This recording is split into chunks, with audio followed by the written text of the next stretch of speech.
Töötava ja aktiivse inimese kujutamise sagedus kunstis on loogiline, kuna aktiivsuses on alati ka dramaatikat, dramaturgiat, pinget ja pingutust. Lõõgastava inimese maalimine nõuab seevastu hoopis teistsugust tähelepanu, filosoofilist vaatenurka, kus peab jälgima rahu. Tegemise asemel on nüüd maali huviobjektiks mitte midagi tegemine, mis pakub kunstnikele hoopis uusi väljakutseid.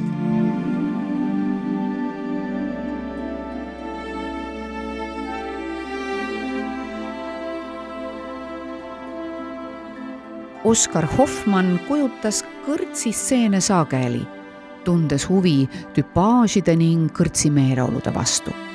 See maal on aga lisaks ka harjumatult dünaamiline. Inimesed on tegevuses ning iga karakter on vaadeldav eraldi portreena. Ilmselt kujutab teos kaubitsemist, andes väikesele maalile intrigeeriva suhete pinge.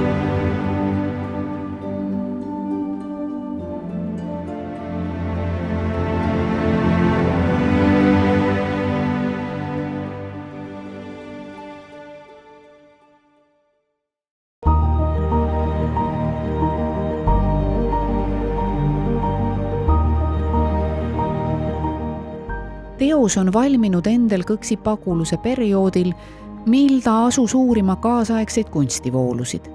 Ka käesoleval tööl näeme sootuks teistsuguseid lähenemisnurki, kui need olid võimalikud Nõukogude Eestis. Maalipinna katkendlikkus, eksperimentaalsed värvid, kujutiste stiliseerimine. Samas on töös aga piisavalt elemente, mis viitavad hoopis filosoofilisemale taustale. Leivaviil ning laual lebavad kalad on religioosse laetusega. Naise figuur kannab hoolimise, andmise ja lohutamise märgistikku. Autor seab kaasaegse vormikõne arhailise teemaga.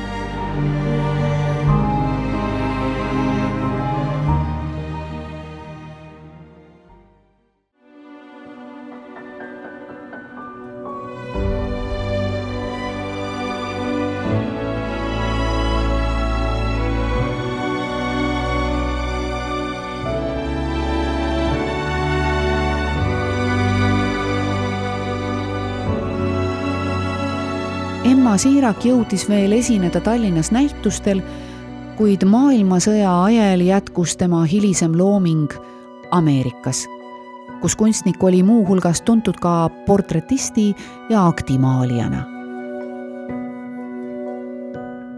Siiraku see paguluses valminud teos kujutab aga rahulikul järveveel kalastavaid mehi.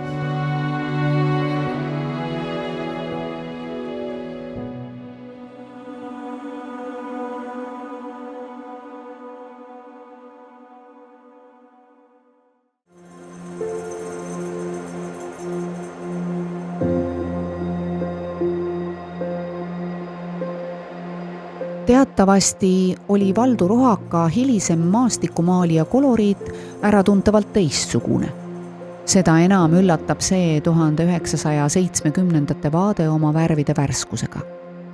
Valdu Rohakas elas oma legendaarset boheemlase elu looduse keskel Kütiorus Võrumaal ning ilmselt kunstnik kujutabki siin Lõuna-Eestit, mis on tuntud oma kuplite ja järvesilmadega.